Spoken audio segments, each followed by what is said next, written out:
I have to admit, woodland photography has definitely grabbed my attention lately, and I've come to realise that summer is a haven for some creativity, with the luscious canopy of the greens as a screen for the interesting shapes to be found. This woods in particular comes alive in the summer more than the autumn. There's plenty in store for this occasion and future visits.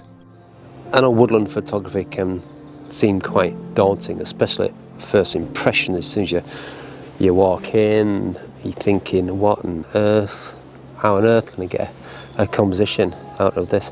But if you just slow down and break it down into elements and approach it like you do with any other genre of landscape photography, then it makes life a little bit easy. And I find it so rewarding, it's so peaceful here, an alternative to what I do in the fells. And it's just a question of finding a foreground interest, in this case. Finding foreground interest, in this case ferns, and they're acting as a leading line, as you do in a lot of other landscape photography. Foreground interest, leading line at a diagonal, and it's taken into the background, which in this instance are some trees which are nicely separated at an angle as well, just to create that added interest. Focused on the ferns, which is going to throw the background slightly out of focus, but I like that. It just seems more natural to me. The light, yeah, it's very nice. It's not too bright, it's slightly overcast, but it's just illuminating the ferns in the foreground.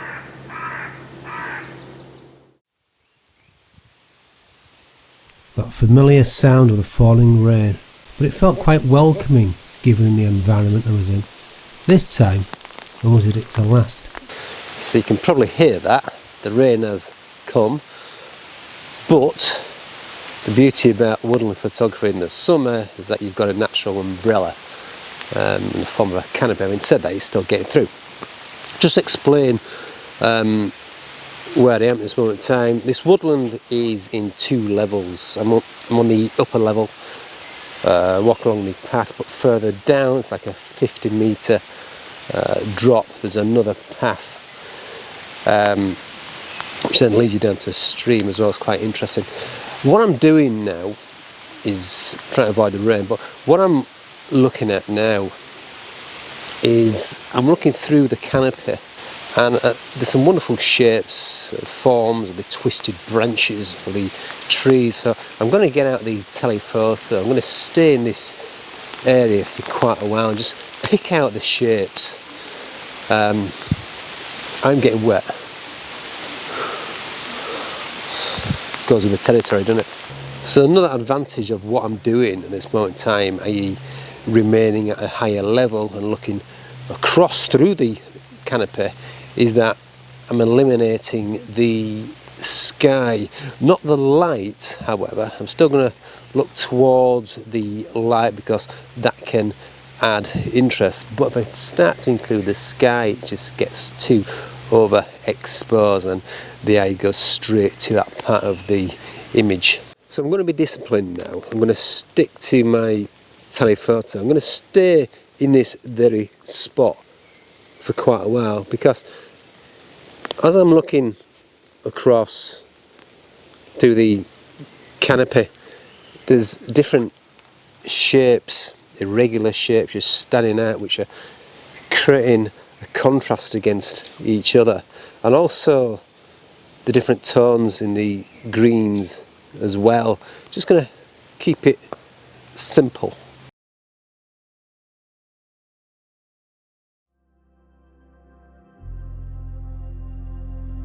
I didn't stay in the exact spot, but I did, however, roam around a very closely confined area. I opted to use a tripod, not only to ensure I get a steady shot without the need of increasing the I ain't brought any filters with me but today, to refine my compositions, allowing me to correct any distractions. What I have done, however, is to bring my lens cover Last time you saw me, I was on the top of Binsey and I got caught out with the rain, and it created quite a lot of cloudiness on the front element. So I've learnt my lesson. I'm going to use this because it is raining. Hopefully that will protect the front element. Right, let's have some fun. So I found off a few shots there using the 70-200 just to zoom in on the scene. It wasn't so much finding a focal point, it's just a matter of finding some interesting patterns and making sure they fill the frame. Shot here, for instance, there's two main trees and the branches are weaving out of the frame, and also having some nice balance as well. Background of some wonderful different tones of green.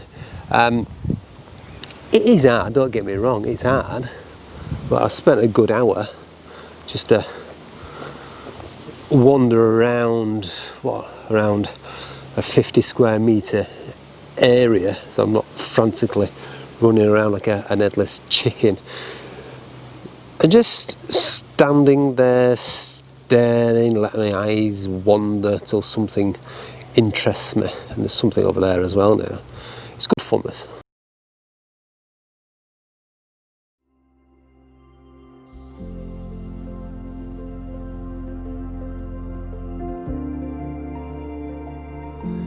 I don't do tips videos, but if there is one thing I've learnt over the years, landscape photography in the right conditions. So final shot is not of the day. I've gone back to my 35mm, focused in on this young sapling here against a nice backdrop, nicely framed. Either side you've got a nice depth as well going on for the background. Simple as, really.